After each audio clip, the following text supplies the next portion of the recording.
역대상, 역대하. 오늘날 우리가 읽는 성경에는 둘로 나뉘어 있지만 원래는 그렇지 않았습니다. 두루마리의 길이 때문에 둘로 나뉜 것뿐 원래는 하나의 줄거리를 가진 한 권의 책입니다.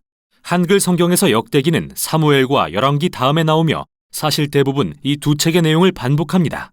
그래서 많은 독자가 역대기에 이르면 잠깐 전에 다 읽은 거잖아 라며 건너뛰는데요. 참 안타깝습니다. 왜냐하면 이 책은 정말 독특하고 성경 전체에서 매우 중요하기 때문입니다. 실제로 유대교 전통에서는 역대기가 성경의 맨 마지막 책인데 이는 이 책이 히브리 성경의 모든 내용을 요약하기 때문이죠. 이 책의 첫 단어는 아담, 즉 성경 이야기의 첫 등장인물입니다. 그리고 마지막 문단은 포로된 이스라엘의 귀환을 선포합니다. 저자는 알 수 없지만 내용으로 미루어 볼 때 이스라엘이 바벨론 포로에서 돌아온 뒤 몇백 년 후에 누군가가 쓴 것으로 보입니다. 당시에 예루살렘과 성전은 이미 재건돼 있었고 에스라와 느헤미야에 본 것처럼 좋은 상황은 아니었습니다.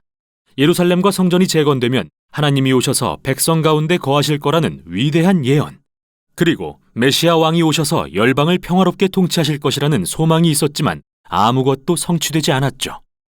그래서 역대기의 저자는 다윗과 솔로몬 등 역대 왕들의 이야기를 재구성함으로써 미래에 대한 소망의 메시지를 전하려고 합니다. 이 책은 두 가지의 분명한 주제를 강조하기 위한 구조로 되어 있는데요. 첫째는 장차 오실 메시아 왕에 대한 소망, 둘째는 미래의 새 성전에 대한 소망입니다. 그럼 두 주제를 자세히 살펴보죠. 역대상은 9장에 걸친 긴 족보로 시작됩니다. 이 부분을 읽을 때 지루하다고 느낄 수도 있습니다. 하지만 이 족보는 정말 중요합니다. 저자는 여기서 주요 인물들을 열거함으로써 구약의 전체 줄거리를 요약하는데요. 그러면서 특히 핵심이 되는 두 개의 계보를 강조하고 있죠. 먼저 약속된 메시아 왕의 계보입니다. 많은 지면을 할애해 유다의 계보를 따라 다윗 왕에 이릅니다. 메시아의 언약을 받은 인물이죠. 그리고 다시 다윗으로부터 당대까지의 족보를 기록합니다. 두 번째로 강조되는 계보는 제사장 직분을 받아 성전에서 섬긴 아론의 후손들입니다. 이렇게 우리는 처음부터 이 책의 큰 두 주제를 알 수 있습니다. 장차 오실 메시아에 대한 소망, 그리고 그가 지으실 새 성전에 대한 소망 말이죠. 그것이 이 오래된 족보의 의의입니다. 다음은 다윗에 대한 이야기로 전환됩니다. 대부분 사무엘에 나왔던 이야기라 익숙하지만 여기에도 정말 중요한 차이점이 있습니다. 먼저 저자는 다윗의 부정적인 이야기는 모두 제외합니다. 유약하고 부도덕하게 묘사된 부분 말이죠. 사울에게 핍박당해 광야에 숨었던 일, 밧세바를 간음하고 그녀의 남편을 살인한 일 등은 기록하지 않고 다윗을 선한 사람으로 그린 이야기만 남기죠. 또한 그는 사무엘에는 없는 새로운 내용을 추가하며 다윗을 더욱 긍정적으로 비춥니다. 다윗이 성전 건축을 준비하는 장면이 여러 장에 걸쳐 기록되어 있는데 그는 각종 자재와 기술자들을 모으고 레위인들과 찬양대를 준비시키죠. 나아가 이번엔 다윗을 모세와 같은 인물로 묘사하는데요. 하나님이 다윗에게 성전의 설계도를 주시는 모습은 모세에게 성막의 설계도를 주셨던 모습과 흡사합니다. 그런데 왜 다윗에 대한 새로운 내용을 소개할까요? 저자는 다윗의 결점을 숨기려는 게 아닙니다. 어차피 사무엘을 읽으면 누구나 알게 되니까요.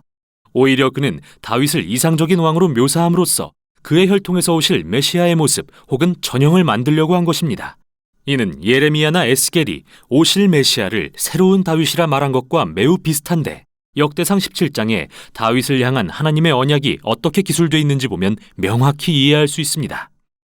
이 이야기에 상응하는 사무엘하 7장과 비교해보면 역대기 저자가 강조하는 것은 다윗도 솔로몬도 그 외 어느 왕도 메시아가 아니었으며 앞으로 오실 메시아는 다윗과 같은 왕이 될 거라는 것입니다.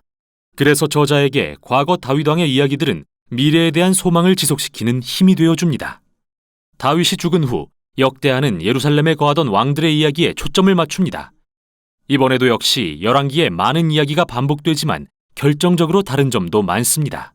먼저 저자는 북이스라엘의 왕들 이야기는 모두 제외합니다. 다윗의 혈통에만 집중하기 위해서죠.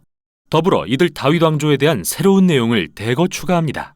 그는 하나님께 순종한 왕들을 부각하면서 그들의 순종이 성공과 복으로 이어진 새로운 이야기들을 들려줍니다.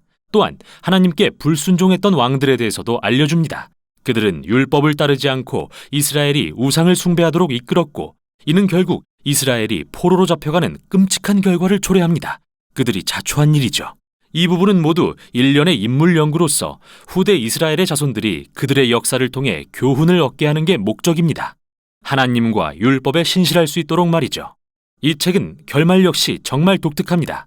맨 끝에 가면 고레스라는 페르시아 왕이 등장하는데 그는 이스라엘 백성들에게 포로에서 벗어나 고향에 돌아가 도시와 성전을 재건하라. 마지막 절에서는 너희 중에 그의 백성 된 자에게 하나님께서 함께 계시기를 원한다. 너희는 다 올라가서 라고 선포합니다. 이렇게 책이 끝납니다. 미완의 문장으로 말이죠. 물론 저자는 첫 번째 포로 교환과 에스라, 느헤미야에 기록된 이야기들을 알고 있습니다. 하지만 그의 관점에서 이스라엘의 예언적 소망은 여전히 성취되지 않았습니다. 따라서 이런 미완의 결말은 저자의 소망이 또 다른 때의 포로 교환에 있다는 것을 보여줍니다. 마침내 메시아가 오셔서 성전을 재건하고 하나님의 백성을 회복시키실 바로 그때 말이죠. 이렇듯 히브리 성경의 마지막 책인 역대기는 미래를 향하며 마치고 있습니다. 이 책이 하나님의 백성에게 미래를 향하기 위해 과거를 돌아보라고 촉구하는 이유는 바로 과거가 미래의 소망의 근원이 되기 때문입니다.